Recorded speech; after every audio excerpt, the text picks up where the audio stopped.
Folks, I want you to meet Esther White, one of the archaeologists here at Mount Vernon. Esther, how are you? Hi. Good to see you. Nice to see you. Got all kinds of work going on here in front of, or in back of, the mansion house. And why is all this work being done in the bitter cold? Well, it's being done because we have some drainage problems in the basement, which you guys might have seen some of the deterioration that's going on in the basement of the house.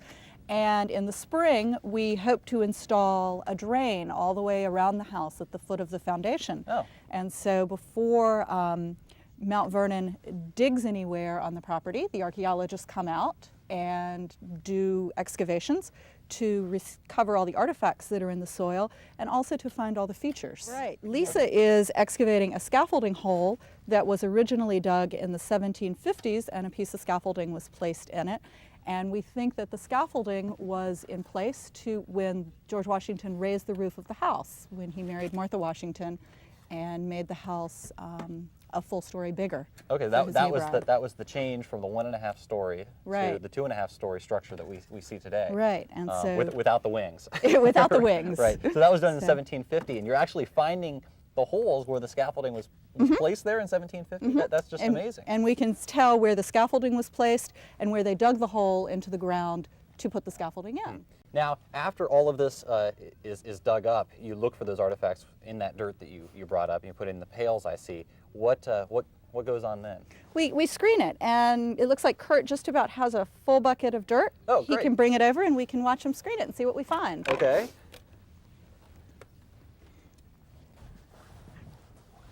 Okay, and you've actually built these, what are known as screening boxes? We have built these screens, and they have a wheelbarrow underneath to catch the dirt after we screen it. And you just dump it in there. You dump it in there. Okay. And then it's on wheels, so we can... Takes two. Okay.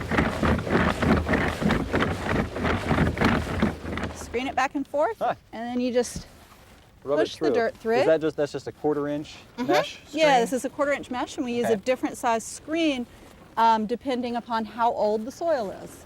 So we wouldn't screen 20th century dirt through such a small mesh. We'd use a 3/8 inch. Oh.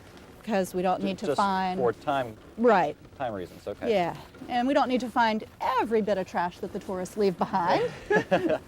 Now this is 18th century? This is 18th century dirt, and we should be finding, if we're lucky, we'll see probably some flakes that the Native Americans left behind. Oh, pieces of flint and things like that? Rhyolite and quartzite mostly.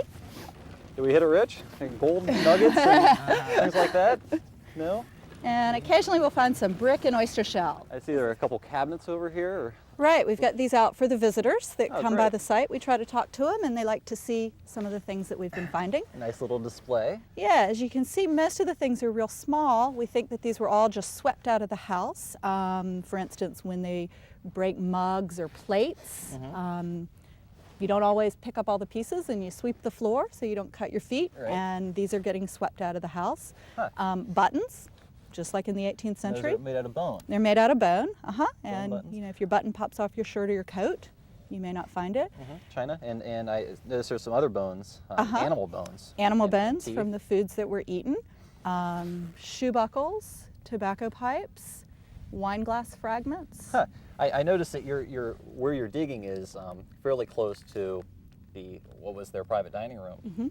Have you identified these bones? Was that the chicken wing that was thrown out the window? Or? Yeah, exactly. That's we think that those are pig bones, and probably from pork that was eaten.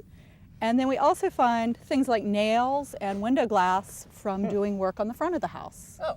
From building the house and doing repair work. And so this could have been a nail, these look like they were used. Could have been a nail that was thrown down in 1750 that bent, and they didn't want to use it for the siding when they were doing that. That reconstruction. Exactly. Oh, that's great. Well, I really appreciate you showing us around here and showing us the artifacts and the archaeology.